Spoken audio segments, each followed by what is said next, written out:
बच्चों, कैसे हैं आप? आशा करती हूँ आप सभी बहुत अच्छे होंगे। तो बच्चों, आज आपकी हिंदी की क्लास 8 का चैप्टर नंबर 18 शुरू करते हैं। आपके चैप्टर का नाम है बच्चों तिवारी का तोता।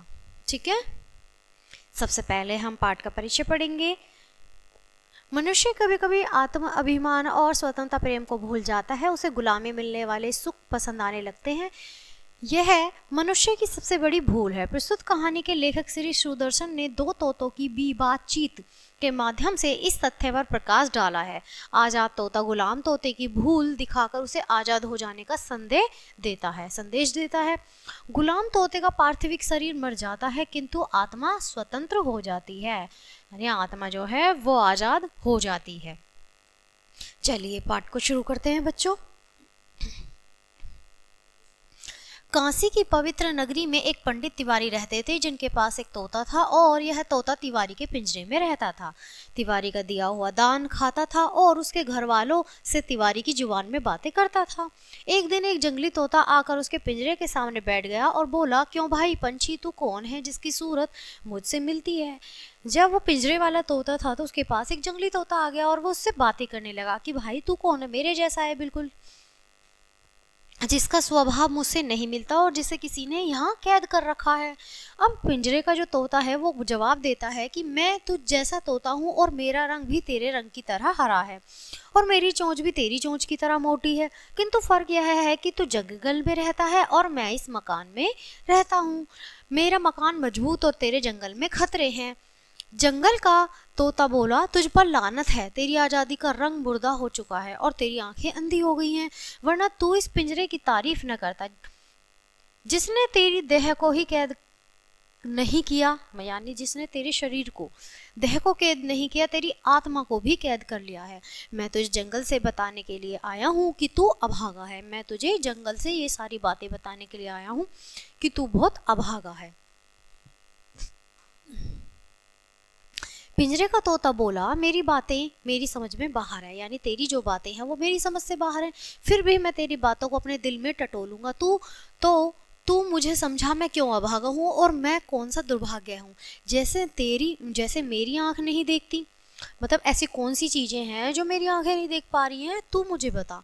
जंगल का तोता बोला, तेरा घर अपना बनाया हुआ नहीं है, उसके दरवाजे पर तेरा अख्तियार नहीं है और तूने अपना मरना जीना किसी दूसरे के हाथ में सौंप रखा है, यानी तेरा जो ये छोटा सा पिंजरा है, छोटा सा घर है, ये तेरा, इसके दरवाजे पर भी तेरा कोई अधिकार नहीं है, इसे भी कोई दूसरा ही अपनी मर्जी से खोलेगा और तेने अपना जीना मरना खाना पीना सब दूसरे के हाथ में सौंप रखा है।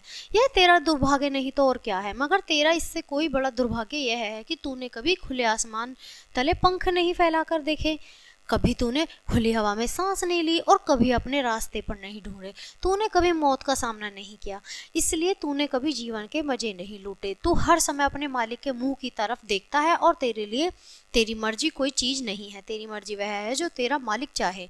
सो तेरा मालिक और तेरा पिंजरा तेरी दुनिया की सबसे बड़ी मुसीबत है। पिंजरे का तोता बोला, मैं तो समझता हूँ मेरा मालिक मुझ पर मेहरबान है और यह मेरी खुशकिस्मती है कि उसने मुझे यह बना दिया है, वरना कौन मुझे पानी पिलाता, कौन मुझे दान खिलाता और कौन रात के जाड़े और अंधेरे में मेरी रक्षा करता। और मेरे पड़ोस में बिल्लियां बहुत है, जिनके मुंह में दांत है, पंजों में नाखून है, दिल में मेहरबानी है, वे मुझे खा जाती। अब इससे बढ़िया क्या होगा कि मुझे सब इतनी सुरक्षा में रखते हैं। जंगल का तोता बोला, भगवान करे तेरे लिए तेरे जीवन के जो रास्ते हैं वो बंद हो जाएं। तू यह क्यों नहीं समझता कि तू यहाँ कैद है और इस कैद में तुझसे तेरी आत्मा भी बेगानी हो गई है।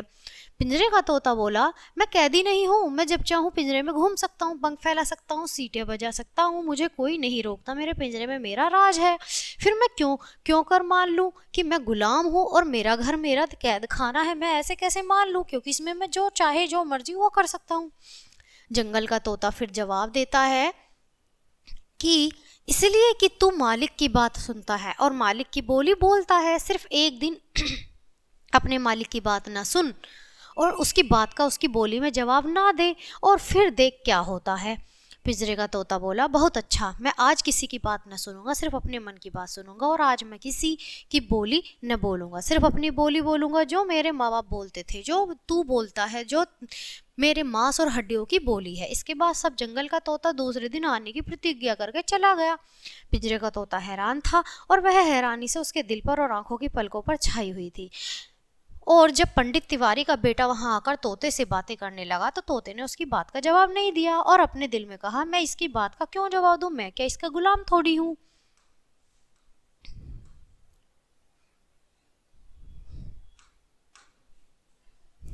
तब पंडित तिवारी के बेटे ने लोहे की एक सीख लेकर पिंजरे में डाली और वह सीख तोते की गर्दन में चुभ होकर कहा, बोलता है या नहीं। तोते ने जवाब न दिया और गर्दन पर घाव खाकर वह एक तरफ हट गया। पंडित तिवारी के बेटे ने उसे फिर सीख चुभाई और कहा, बोलता है या नहीं।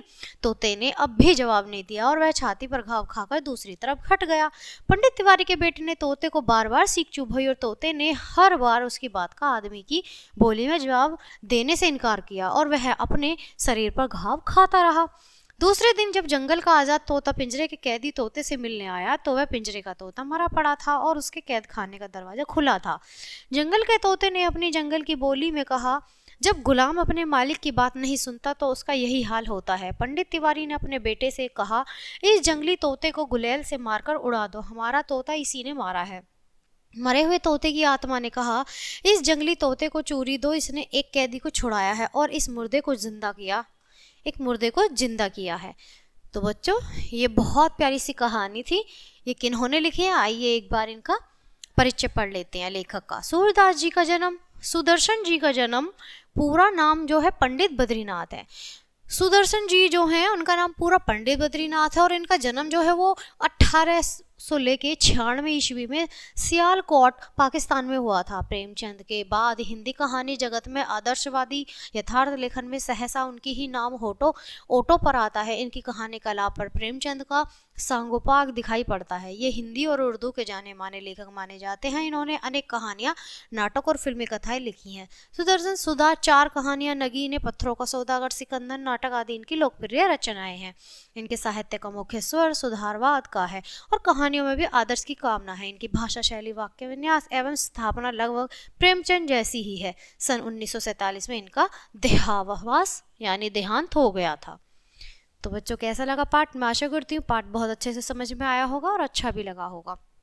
चलिए पाठ को ख़त्म करते हैं, मिलते हैं आपसे इसी तरह एक अगले पाठ में। तब तक के लिए बाय, थैंक्स फॉर वॉचिंग।